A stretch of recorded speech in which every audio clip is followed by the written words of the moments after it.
आज हम एक बहुत ही दुखद और परेशान करने वाली खबर पर बात कर रहे हैं। राधिका यादव की मौत। हमारे पास इस मामले से जुड़ी एक रिपोर्ट है और हम कोशिश करेंगे इसके ज़रूरी पहलुओं को समझने की। जी बिल्कुल। गुरुग्राम में 10 जुलाई 2025 की सुबह की बात है ये। एक 25 साल की लड़की, एक होनहार टेनिस खिलाड़ी राधिका यादव, उनकी गोली मारकर हत्या कर दी गई। और जो सबसे ज्यादा दिल दहलाने वाली बात है वो ये कि गोली मारने का आरोप उनके अपने पिता पर है।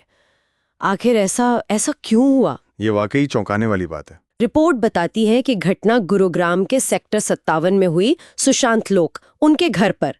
राधिका उस वक्त पहली मंजिल पर थीं, शायद किचन में खाना बना रही थीं और उन्हें पीछे से गोली मारी गई। जी, जो घटनाक्रम पता चला है वो कुछ ऐसा है कि सुबह करीब 10:30 बजे घर में किसी बात पर झगड़ा शुरू हुआ और जो शुरुआती जानकारी आ रही है उसके मुताबिक राधिका के पिता उनके इंस्टाग्राम रील्स बनाने को लेकर काफी नाखुश थे।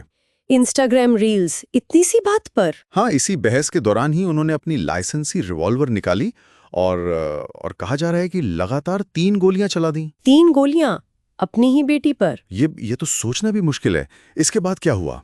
उन्हें अस्पताल ले जाया गया? हाँ, राधिका बहुत बुरी तरह घायल हो गई थी। परिवार वाले फौरन उन्हें पास के एक प्राइवेट अस्पताल लेकर भागे, लेकिन वहां पहुंचने के कुछ ही देर बाद डॉक्टरों ने उन्हें मृत घोषित कर दिया। दुखद। और पुलिस?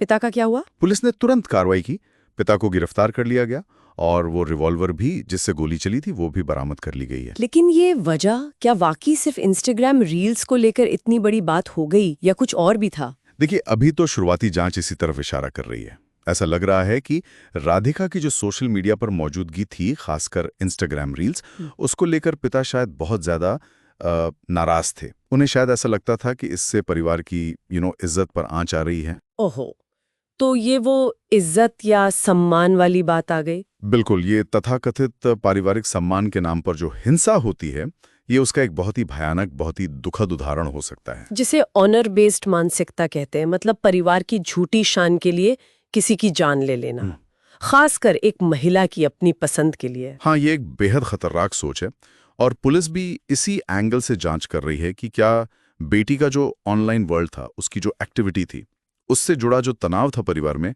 वही इस जानलेवा झगड़े की असली वजह बना। अभी तक के जो सबूत हैं वो तो इसी तरफ इशारा कर रहे हैं। राधिका यादव, ये नाम अब इस दुखद वजह से सब जान रहे हैं, लेकिन वो थी कौन? एक टेनिस खिलाड़ी के तौर पे उनका सफर कैसा था? राधिका, जैसा आपने बताया, सिर्फ 25 साल की थी। 23 मार्च 2000 को उनका जन्म हुआ था और वो टेनिस में खासकर डबल्स में काफी तेजी से आगे बढ़ रही थी। उनकी ITF डबल्स रैंकिंग टॉप 200 के अंदर थी और एक समय तो वो 113वें नंबर तक भी पहुंची थी। काफी प्रतिभाशाली थी। यानी भारतीय महिला टेनिस के लिए एक बड़ी उम्मीद थी वो। बिल्कुल, उन्हें भविष्य का सितारा माना जा रहा था। एक उभरती हुई खिलाड़ी जिनका करियर बस शुरू ही हो रहा था, और ऐसा अंत।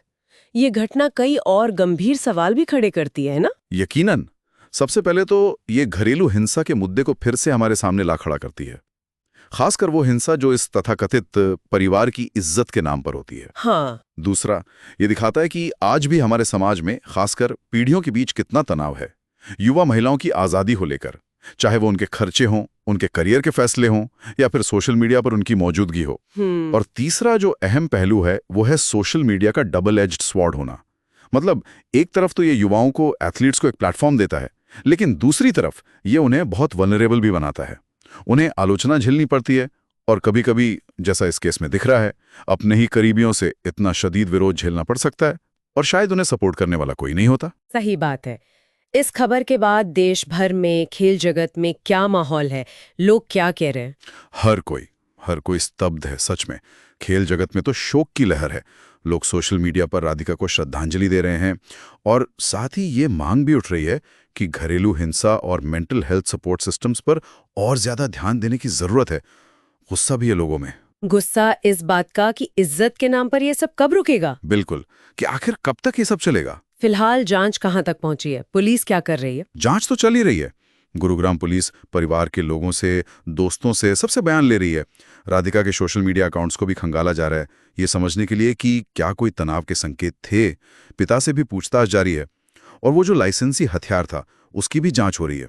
उम्मीद है कि आगे जो कानूनी कार्रवाई होगी उससे पिता के इरादे और उनकी मानसिक स्थिति के बारे में तस्वीर और साफ होगी।